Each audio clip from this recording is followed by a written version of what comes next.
Welcome everyone to your IAPCM Masterclass with the fabulous Kate Clarke. Welcome today. And the subject is marketing focus, plan and succeed. I think that's something we probably can all benefit from. So I am here as your host, I'm also here as a very excited participant to find out what we're going to Brilliant. cover in this session as well. So lovely to see you all today. Thank you for joining. I am going to hand you over to Kate. Kate is a fantastic marketing and content strategist who specializes in working with coaches. And I will let Kate introduce herself to you all. So make sure you are ready, fully engaged, fully present, plenty of things to write notes on, and we'll see what gems come up out of today's session. So welcome, Kate. Thank you for joining us. Thank you, Nikki. And thank you, everyone, for taking your time out of your day today to join me. I know how busy everybody is, so I'm really super grateful that you're here. And I can't wait to share this with you because I know that I'm going to be giving you loads of good stuff to take away. And hopefully you will take some real nuggets. We are talking about planning. The word planning does sometimes have a very negative feeling inside some of us. It's my favorite thing in the world to do, and that's why I'm here talking about it. But for some people, it can be a bit of a trigger. So first of all, give me a hands up if planning gives you that horrible feeling inside. Anybody hate to plan? I've got no hands at all. Everyone loves to plan. That must be why you're all here, because you love to plan. All right, let's get into this then. So today, what I'm going to do is the first thing, and there's a couple of people here actually will have been an inspiration for this bit, but I want to take some time to look at your year so far, and we're going to look at the achievements for that. I can see Liz nodding there. And then we're going to get into the foundations of a good plan. So we're going to refocus. I'm going to say the word focus a lot today. We're going to refocus on some of the things that we need to make a good plan. Then I'm going to introduce you to something called the journey of consciousness, which is like the buyer journey, but in a little bit more detail. And then we're going to talk platforms and repurposing. So looking at what platforms you're choosing and how to plan those, and then how to plan your content against the different platforms and channels. Any questions so far? I'm getting straight in with an exercise. So pen and pad ready. Please write down what you've achieved in the first 6 months of this year with your marketing. The reason that I want you to do this, and I want you to think of everything big and small, the reason I want you to do this is because in order for us to plan our marketing, we need to look at first what we've achieved, what's gone well, and what hasn't gone well. Because even the stuff where it hasn't landed so well, we're going to take a lot from that. We're going to understand what we want to take forward and what we don't want to take forward. So just take a few minutes. I'm not going to give you too long on this. I'm going to try not to talk all the way so that you do have some time to have a little think. I'm just going to give you maybe a minute just to write as many things down as you can, big and small. It might be that you have launched your email, you've launched a podcast, you've grown your email list, you've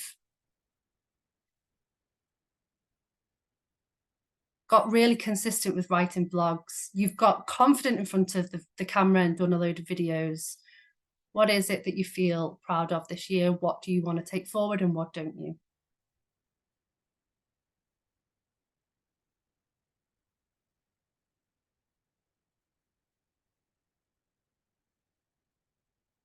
That's absolutely okay, Vesna. That if you've not got any experience and you're starting out, then what have you achieved so far in your business? Have you got your website up and running? Have you set up your email? Have you got even a phone number? Whatever it is that you have achieved, let's just take some time to think about those so that you can feel good about the next half of the year.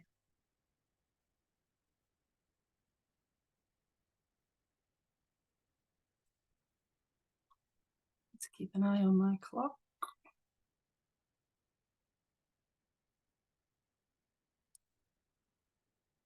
Okay, I can see a few faces look like they've finished with that. So we'll carry on with the next thing. So the foundations to a good plan, the who, the what, and the why. these are some of the things that you might not have even thought about yet in your business. These are things that might not have changed one thing as it's solid, the foundations are there. But every now and then it's good to come back and make sure that we are super focused on what these things are. Because especially with our who we are marketing to, when we first start out our business, we are on the outside of that spiral of trying to market to everyone because we're scared to niche down. So I just want a quick hands up on who has niched in their business. Have you got a niche audience? I can see Amy and Liz.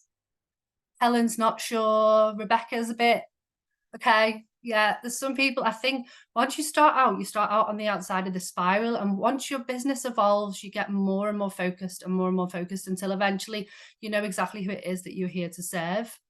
And it doesn't mean that you need to pigeonhole what you do forever. Like, it's not like a puppy, it's not for life. You can change, you can evolve, and your niche can change. And actually, you don't need to niche your business. You can niche your products. You can have 3 different audiences if you've got 3 different products. I have got a course for people early on in their business for setting up their email, but I've also got one-to-one coaching, which is more for the established coaches. So I have different niches with different products. So your niche and your product are not necessarily your business. But when you have a niche, then that person can find you a lot easier.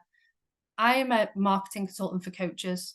So that means that all of my content, my bio, my website content, all is very specific for that. So coaches find me, they find me on LinkedIn, they find me on Google. I get website inquiries and I get DMs in my LinkedIn. People find me because my content is very clear of who I serve. So people are going to find you a lot easier once you've decided who it is. And then the what also becomes much more clear because you're creating those unique offers specific for that person. And those are easier to find as well. I've just got somebody in the waiting room. I'll just let them in. So refocus on what is your unique offer, how do you solve their problem, and what is the outcome for them. And you will only really get very clear on that when you know what that outcome is that your niche audience is looking to gain. How do we then get clear on getting under the skin of our audience so that we know exactly what it is that their deepest desires are? And the easiest way to do that is to talk to them and do interviews. Get them on the telephone, do interviews, and record those interviews so that you can listen back and listen into what are the emotions that are coming up. What are the words that they are using so that you can use those words back at them. I've got a handout with a guide on how to get to know your audience even better. If anybody would like that guide, then please do email me. My contact details will be at the end of this presentation, but please do email me and I'll send that straight over. But in that guide, I give ideas on what questions to ask. And you're all coaches, so this is not going to be news to you. Asking those powerful questions, those what, those where, how, asking these questions, and then the what else, so you're getting under the skin of what it is that they're actually feeling. And then refocusing on the why. Why should they care about you? Why are you the person for them? What is your unique experience, your experiences and your qualifications? Again, as your business evolves, this is going to get refocused as you work on your own personal development and your own bits and bobs that are going to build that why, that credibility. So again, what I want you to do now is just take some time, just a few minutes, to have a think about what those niche audiences might be, whether it's more than one. Are you clear on what it is that you're offering? And a list of the things that make you the person that is perfect for them, for that niche audience. Again, we'll just give you a couple of minutes on this. So you can always come back to this. I don't want to, there's quite a lot of stuff to get through today. And with 45 minutes, you can always come back to this later on, but have a little bit of a think now on who, what, and why. What are those things?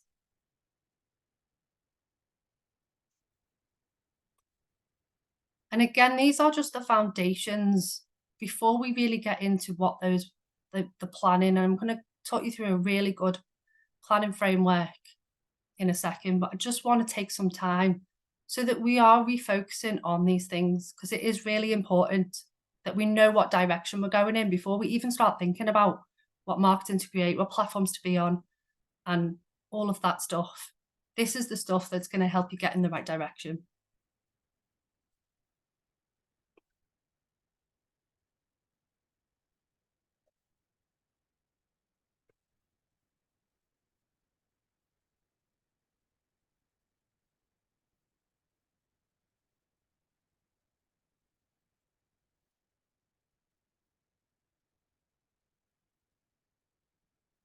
You can still see a lot of heads down. This is good to see. Good to see everybody engaged today and getting involved.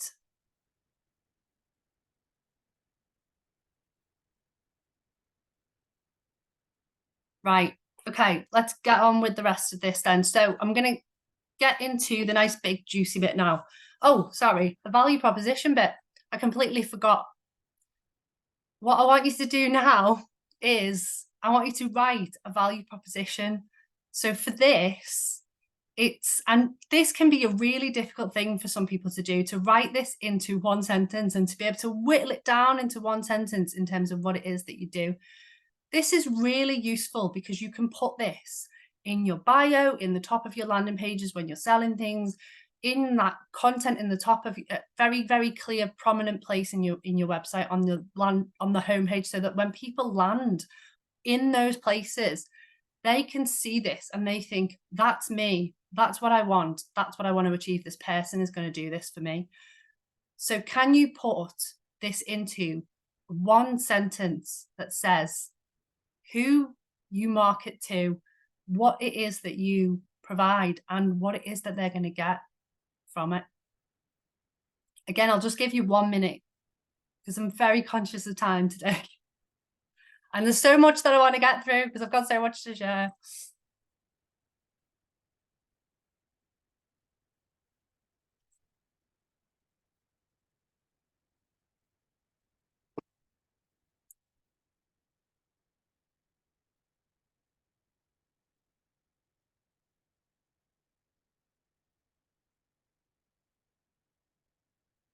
Is anybody finding this difficult? Yeah, I can see Liz nodding there. Anybody else finding this difficult? Rebecca? You're not necessarily going to get this right the first time. It does take time to, like, as I say, keep refocusing, and as you get to know your audience better, it gets clearer and clearer who it is you're here to serve and exactly what that outcome is. Hey, I think what's difficult is like trying to put it in the right words. You know, I think sometimes it just sounds too stuffy, and it's trying to put it in language that your audience would relate to. I think that's the tricky bit. That is the tricky bit. And that's when coming back to that audience research and speaking to them constantly. And, you know, even with those discovery calls or anything where you're having that two-way interaction with your ideal audience, you know, this is the niche, the people. And I think that's the hard bit, is when your audience is too wide, there's lots of emotions going on there. There's lots of different things. So the more that you get narrower on this, the easier it is that you can pinpoint that thing that they're desperate to fix. True.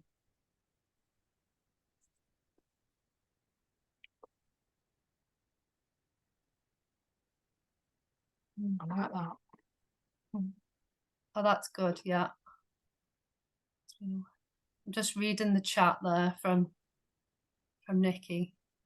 So 3 niches: de-stress directors and make SMEs positive, productive and profitable. I love that. That's 3 things that they are desperate to do, right? Yeah, exactly. It's come out of that language that they have used with you. Exactly. Brilliant.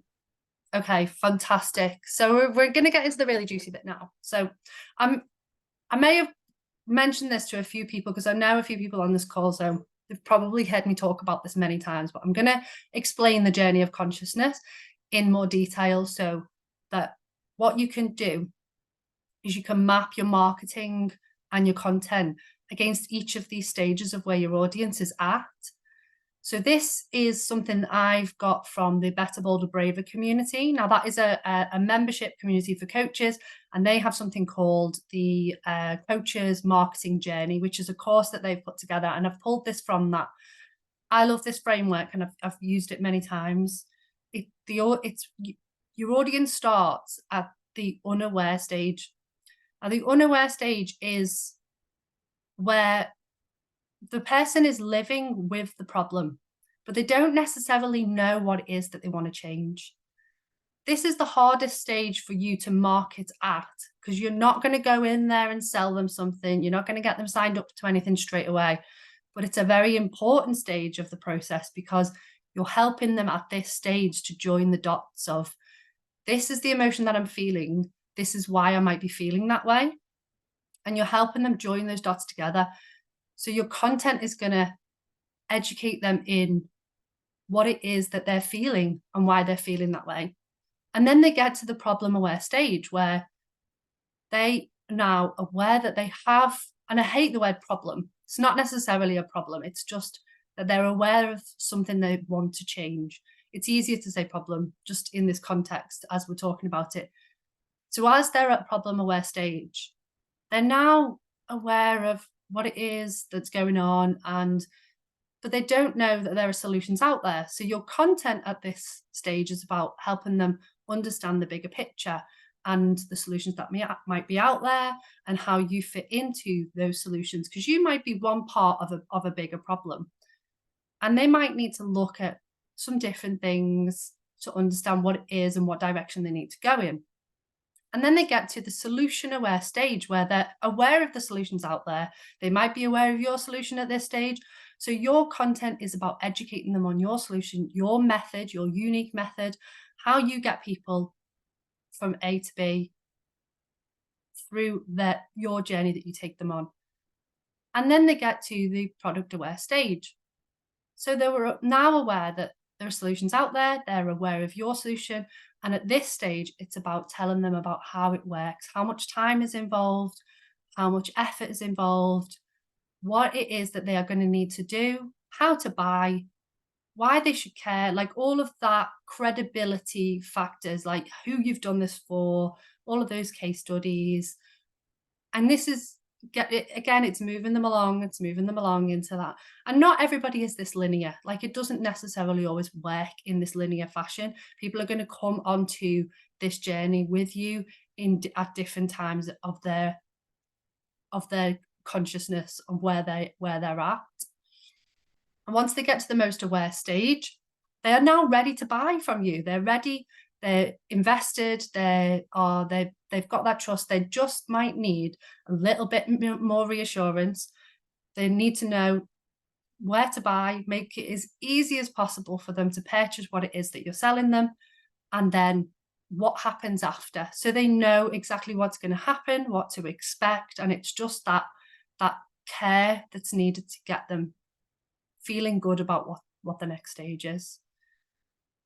So you can map your content and your marketing across and making sure that you're feeding people from one end to the other. How does everybody, has anybody come across the journey of consciousness before? Is it, how are you feeling? Does it seem complicated, or what do people think about that so far? I've seen it before, Kate, but not presented quite like this. I like this way actually, because it's a nice, easy way to kind of follow the To my mind, it's the subconscious buying patterns, isn't it, of people as they progress from one place to another. So yeah, but this is a nice way of following it, actually. It is nice. It is like you say, it's more of that subconscious awareness and where they're at, and it feels more like less of a funnel in that icky funnel way, and more of a, how can we ethically and responsibly educate people and get them to where they need to be. Okay, cool. We're going to move on to where then to plan your marketing, where to be. So you've probably come across this before. This is not a new thing. This is a digital marketing strategy. I like to think of this in more of concentric circles rather than 3 circles that fit together, because for me, the owned comes first, then the earned, then the paid. So you're starting off with your audience and the people that are reading your blogs, on your emails, and are following you on your social media. So you are creating content that is catering for them. Then you're getting out to a wider audience, and that's the earned audience. And the earned audience is where you are leveraging on guest blog posts and review sites and people sharing your social media and mentioning you, and influencers in the free sense. And then you're getting on to the paid. So then you're reaching that wider audience. And it's really important to think you always need to start on your owned, then your earned. And then if you need to reach a wider audience to get to that reach, then what can you do? Paid, pay-per-click, display ads, social media ads, or even advertising in your local newspaper. It doesn't need to be a digital strategy, but getting out into that wider audience. So that's the first kind of stage of thinking, planning out where to be to make sure you're hitting all of those 3 areas, and then getting into what should I then create? What platform shall I be on? And what format shall I create my content in? So my little guide here is just what to ask yourself when it comes to, should I create podcasts? Should I be writing blogs? Should I be on Facebook or Threads or Instagram? Like, there's so much out there. Like, where should I be? It's so confusing and overwhelming. But start with, what is it that brings you joy? If you are not a writer, writing blogs is going to be really, really hard. And if it takes you a whole day to write a blog, let's say your day rate is like £700 a day. You've just wasted £700 on trying to write a blog when you probably could have paid somebody 150 quid to do it. So it's about being in your zone of genius, but what brings you joy? You might actually love writing, and it might be something that you want to improve and make that into a more of a strength, because in the long run it's going to be good for you and good for your business. So does it bring you joy? Is it something you want to improve? Does it align with your values and your clients' values? If, for example, you help parents with teen anxiety, maybe TikTok isn't going to align with your values, and it's certainly not where your audience is going to be, because they're going to think it's the most evil thing in the world because their teen is really stressed from using it. So it's things like that, where just understanding your audience and knowing where they're going to be and what aligns with their values.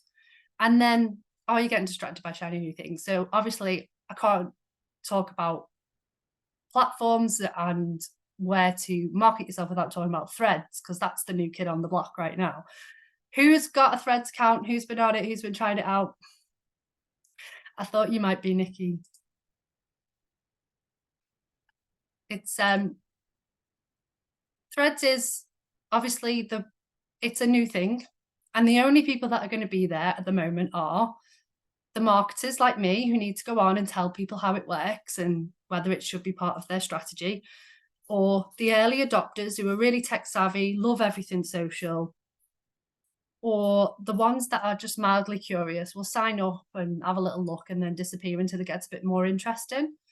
And if your audience doesn't fit into those 3 categories, then it's not really worth a whole lot of time spending time there trying to build that audience in there at the minute. I think if you have decided that it should be part of your long-term strategy, then getting in there early and starting to build that community now is probably going to be very valuable for you.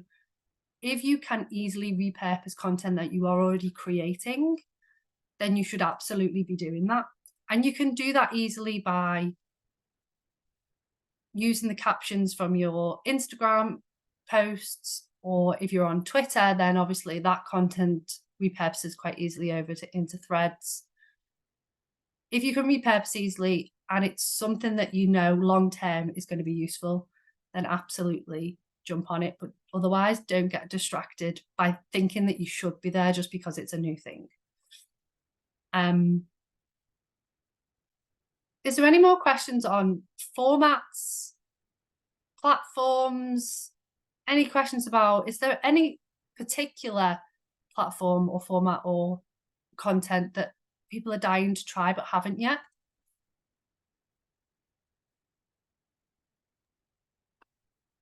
Kate, I have a question regarding the digital marketing means that you presented right now.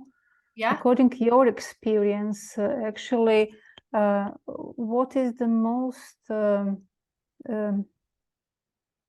the best for the coaching business? What to use from this marketing mix? Where did you find that you actually get the most clients from? Oh, that's an interesting question. Okay, so looking at do you mean the paid earned and owned model? Yes. This slide where you presented this digital marketing mix, so it's quite a different areas and interesting. I think it's difficult to say where the most clients come from because it works as a very integrated thing, right? And somebody will need to see you 20 times before they make a decision to even approach you. So being in many places actually is more beneficial than just trying to focus on one thing. So that's why being in a few different places for both the paid earned and owned model gives you more touch points for people to find you. And then I think it's a case of testing as well, because I can't tell you what's going to work best for you. I get a lot of my clients through LinkedIn. They'll find me on LinkedIn, or I go networking. They then come onto my email list, and then they'll see updates on my email list when things go out, and I sell things through there. So again, it's about looking at that journey of consciousness in terms of how you can get people. It can also be that the funnel. So if you think about the top of the funnel and getting people into the funnel, so that's kind of a lot of the time where you're organic social or you're paid, you attracting as many people as you can through there, and then you're feeding people down. So you're then getting more and more focused and feeding people into that funnel as well. And then it's just about seeing what works for you. And I think with coaching, and it depends on your audience and who that might be. It's very different for a leadership coach as it is for somebody who works with, female confidence coaching or public speaking coaching. You're going to find your clients in different places. So it's all very dependent on who your audience is. Does that help? Do you find that, for example, if you align that with the over the awareness stages, that the ones who are most, if you're completely unaware, then you're unlikely to be in an owned space because you're not already connected with that person because you're completely distant. So the paid digital marketing will reach you're completely unaware and the ones who are just about becoming problem aware. Whereas once you've got through those awareness stages, do you find that the earned become your owned as they get to know you, and that is kind of mirroring their movement through those awareness stages? Yes, very similar. I think with your blog posts, there might be things that are found on Google, depending on how clever you are with the wording of that and helping people to join those dots, then people could find you organically still through, or even through the end, guest posts that you might be doing, or through the organic search, finding your blog post through Google that way, or even just organic socially, depending on again how well worded things are. They might find your posts or through different hashtags if you are strategic in terms of what hashtags you're putting in there that marries up with where they're at in their awareness phase. Does that make sense? So although yes, I would say I agree that once you get through the awareness stages, then once they get into the owned, when they're on your email list, then they're going to be a lot further down that line. But in terms of the unaware, they still can find you organically. Okay. So the last part of my planning process is repurposing. And I am all about making things as easy as possible.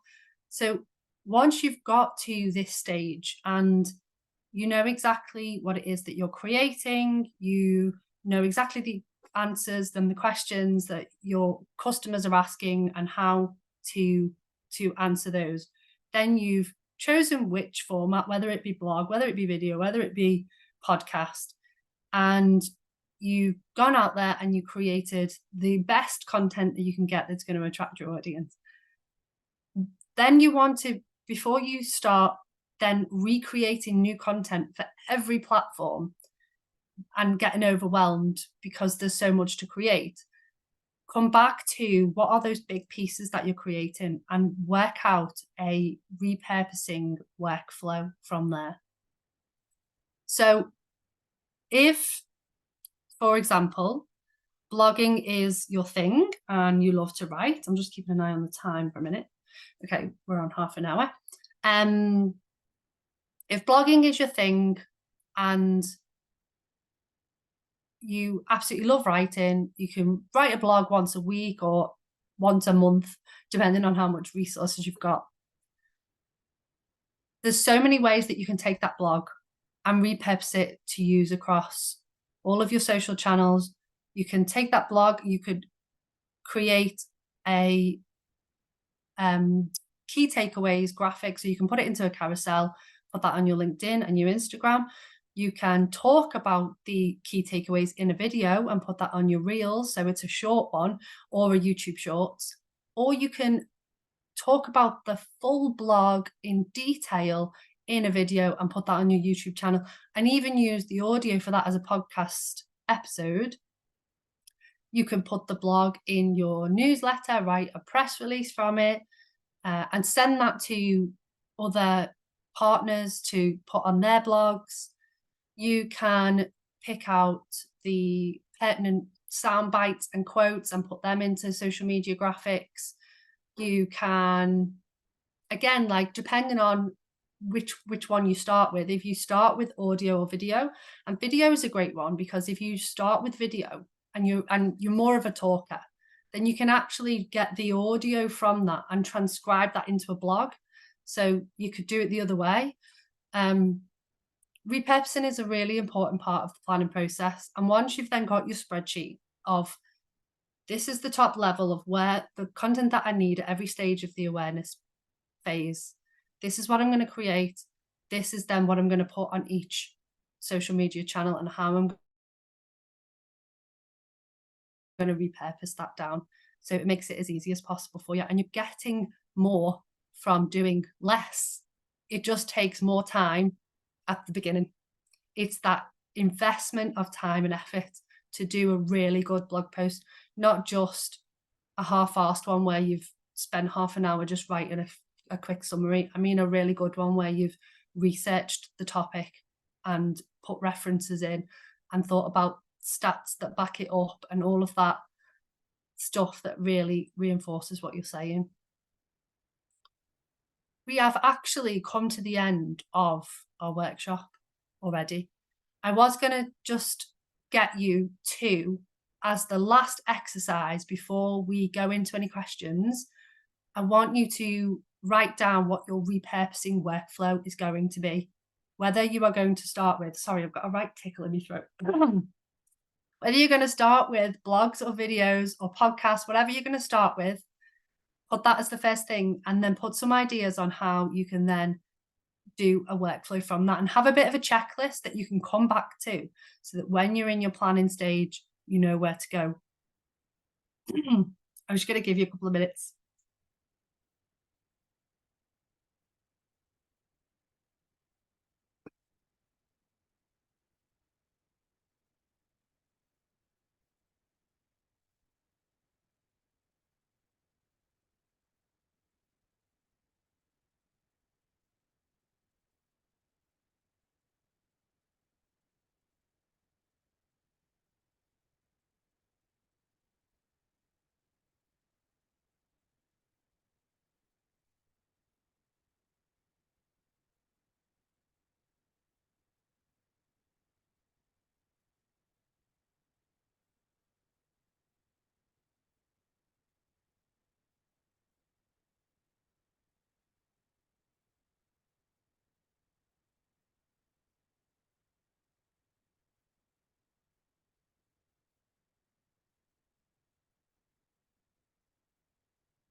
Starting to see a few heads pop up now, so it looks like people have finished with that task. Again, you can always come back to this, you know, always be reviewing this plan anyway on a regular basis. So a quick recap before we get into any questions. Celebrate those wins always, whether it be, even if it's just annually. I try and do it quarterly, but sometimes it doesn't always happen that way. But even monthly, even weekly, celebrate what you've achieved that week. What is good, what is bad, what didn't land so well, what do I not want to take forward? Go back to the basics and refocus on those things, the who, the what, the why.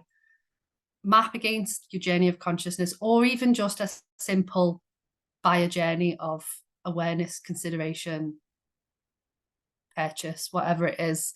I always forget now because I haven't used it for so long. Choose the right platforms for you and that align with your values of you and your client. And repurpose, always repurpose. That is everything from me. That QR code will take you to my newsletter. If you want to know any more from me, any updates, I do courses, I do strategy work, I do training and mentoring. Any updates, I also give loads of tips and ways to do this, support and manage and make things as easy as possible, tips and tricks and whatever else that I can share with you. I do it all in that newsletter. So if you would like to join me, that QR code will take you to the sign up page. You also do get a content repurposing checklist on there as a freebie if you sign up. But yeah, that's me. Any questions? We have got time. I did that a really good time. Nikki, you'll be so proud of me. I've still got 5 more minutes and time to do your CPD as well.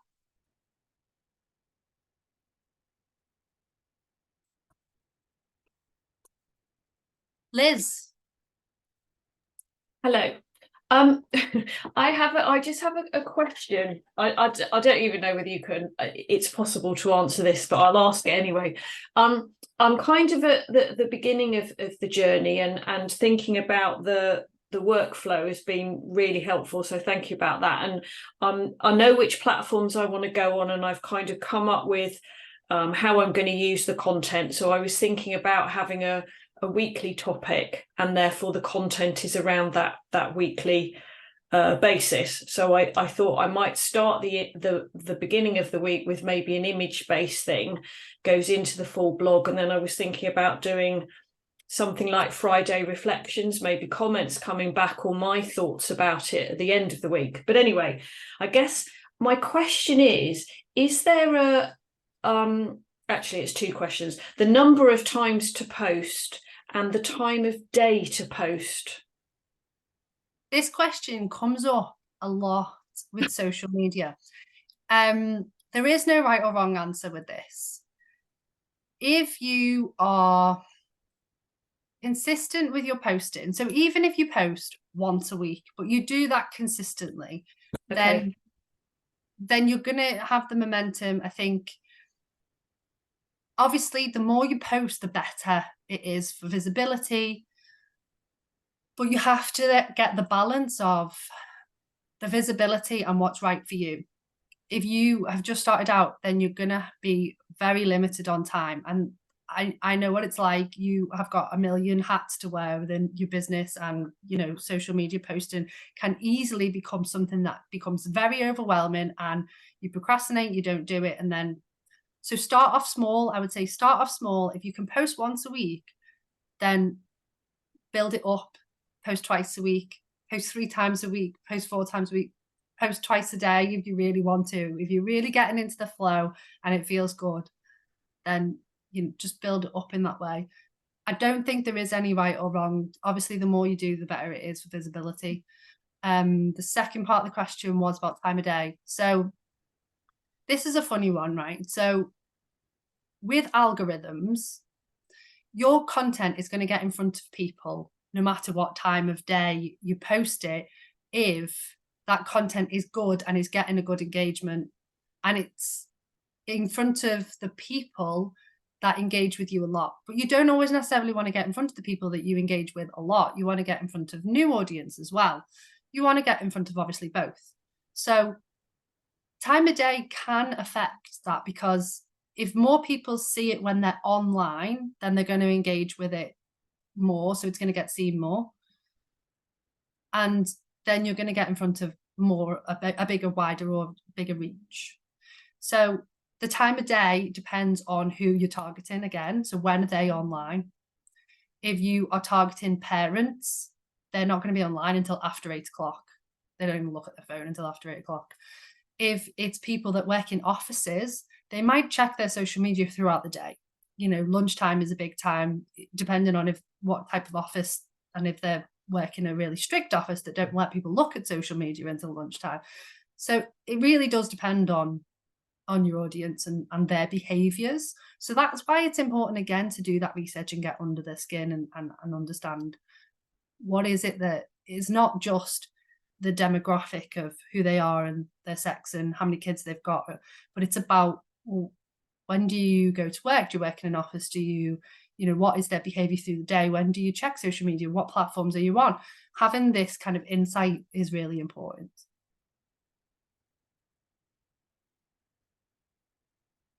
So Helen, tips on LinkedIn. I've just joined and I want to utilize it. Okay. LinkedIn. I love LinkedIn. I'm obsessed with LinkedIn. I seem to be there a lot at the minute. Again, consistency with posting. The thing with LinkedIn is it's all about the quality of what you're sharing, but also the personal experiences as well. So in terms of what you share, I would marry up those things of what value can you give, but also how does that personally translate to what you've experienced? Because as a coach, that's how you want to connect with people, because you're healing from a place of your own healing. So those things are how you're going to then get people's attention and connect with them. I think with LinkedIn, I would set up a business page and I would put your best bits on there, because think of your business page like a brochure or a catalog or somewhere where people are going to come to check you out before they actually work with you.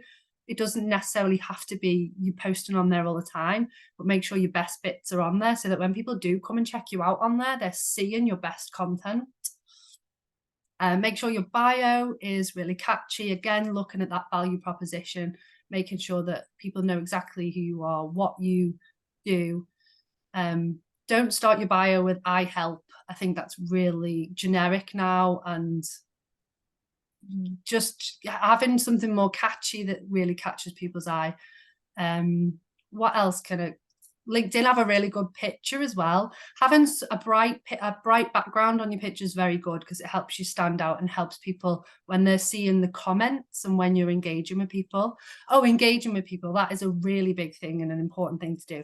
It's not just about what you're posting, it's actually about how social you're being, and engaging and commenting on other people's posts is where the relationships start to build, because you start to recognize the same people and the same faces, and then get friendly in the DMs, like constantly be connecting with people and then DMing people to get to know them. Not in a sales way, not in an automated message, here's everything that you need to know about me and what I'm selling right now, but in a how are you and what is your challenge right now kind of way, so that you're getting to know people and making genuine connections. I'm sure there's probably more with LinkedIn that I could give you, but they're probably my top ones for now. Thank you. How much time would you say you spend kind of engaging with people? Because I could quite easily sit there and, an hour could go, but I haven't got realistically an hour to be, or actually, is it worthwhile an hour? It's like, It's how much hard time to do you say, give? how much time Like, have you got compared to, like, again, the more time you spend, the more beneficial it's going to be, but you don't want to completely burn yourself out. I'm similar. I could definitely get into a rabbit hole. I think my tip would be put a timer on and be really purposeful with who you want to engage with. So I have a list of, these are people within my kind of prospect, target audience that fit the people that I want to work with. So I'll spend time making sure that I'm engaging with those people, not just mindlessly scrolling, and because then you get stuck in the doom scroll, don't you, of, oh, I'm just scrolling and getting stuck comparing myself to all these people. And yeah, so you do don't you perhaps seek then your potential clients? Because I found, like, on LinkedIn, although I've just kind of joined, I'm connecting more with like peers and fellow work colleagues, and actually I'm like, I don't know how I'd find clients on here. No. So you definitely, I mean, that's obviously, it's nice to engage with your peers, because there's a lot of collaboration and getting to know people that do the same thing as you, and there's benefit in that. But take some time, maybe once a week, to connect to 5 people that are in your target audience and make conversations with those people and engage on their content. But yeah, and you can go into the contacts when you're searching for contacts, and you can actually search for, like I would go in and put leadership coaches, and it would come up with a load of leadership coaches, and then I might connect with 5 people and make conversations with those 5 people. Right, okay, perfect. Thank you.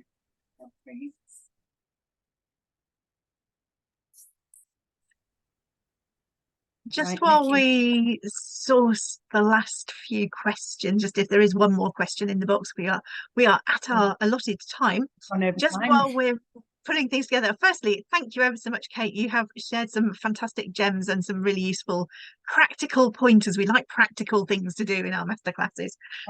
Really, really good stuff to go. I love what you said, back to basics, because I think it's easy to overcomplicate these things, particularly when it feels like we're getting lots of different people saying, you should do this, you should do that. And like you say, Threads has just come on the scene. Do we jump on the latest idea? And so I love the back to basics, review where it is, think about who you're connecting with, where are they hanging out. I'm not going to waste time going on TikTok because none of my audience are on TikTok, so I can cross that one off my list. So really excellent point. So thank you ever so much for sharing everything with us for today. For everyone here, as you know, we do this with all of our masterclasses. Now is your chance to make a note for your CPD log. So if you have got your log that you are compiling for your IAPCM accreditation, or just your own personal record of what you are learning, take a moment now to think about what are your main takeaways from today. What's the biggest, most valuable thing you're taking away from today? By the way, if you want to share it in the chat, we'd love to know it as well. I would also love to know that. So what is your main takeaway? What's been the most valuable thing for you in your own context? Because obviously we're all at different stages of how we're doing this. And if you need to remind yourself the CPD log, if you need to download it again from the members area, you can do so. Or if you've got your own template, then make a note now, because we know with the best intentions, we plan, oh, I'll update that later on. And then we step away and the phone rings or an email comes in or whatever, and we get distracted. So if you take a moment now before you leave the meeting, make a note of what your key learning is that you're taking away for your CPD log. And if you would like to share in the chat box, what's your main thing or your most valuable thing that you're taking away from today's session, that would also be lovely to know.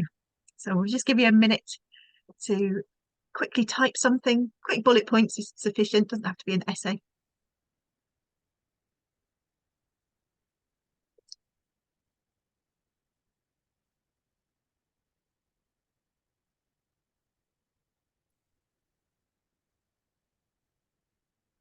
So everybody starts concentrating.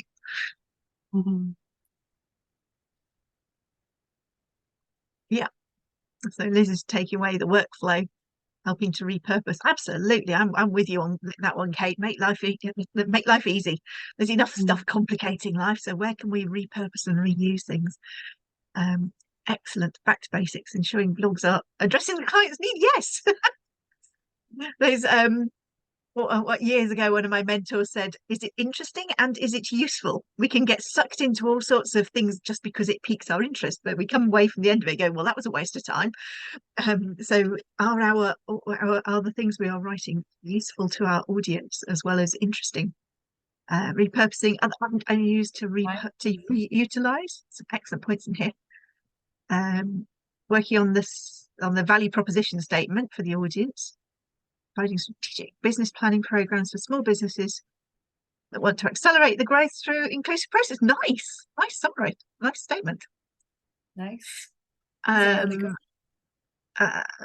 Light bulb moment for in the chat is Kate's question. Does it bring me joy? Absolutely. I've been doing this for years with my marketing. I list all the things I could do, and then I've got a scoring system for foot energy. Like you say, does it bring me joy? Do I actually enjoy doing it? And effectiveness. Is it actually going to reach my audience? And the thing, and if stuff's got lots of ticks, then I do it, and if it's got lots of crosses, then I just go, I don't even need to worry about that. All in favour of a checklist. And so on the screen we've got Kate's email. You can connect with Kate on LinkedIn, so please do go and hook up with Kate on LinkedIn if you want to get a hold of the checklist. And I know Kate's got a fantastic, she looks after our members, so she has periodically has IAPCM member offers as well. So do get in touch with Kate if you want some extra assistance with everything that's been covered today. Thank you everyone for sharing your thoughts and fantastic comments in the chat, what you're taking away. I'm glad it's been of value, and thank you all for your engagement and participation today. Special thanks to Kate. Can we all give Kate a round of applause? Share on the screen. Thanks, right. I'm going to stop the recording, and then we will, hopefully this will be saved in the members area in the resource area.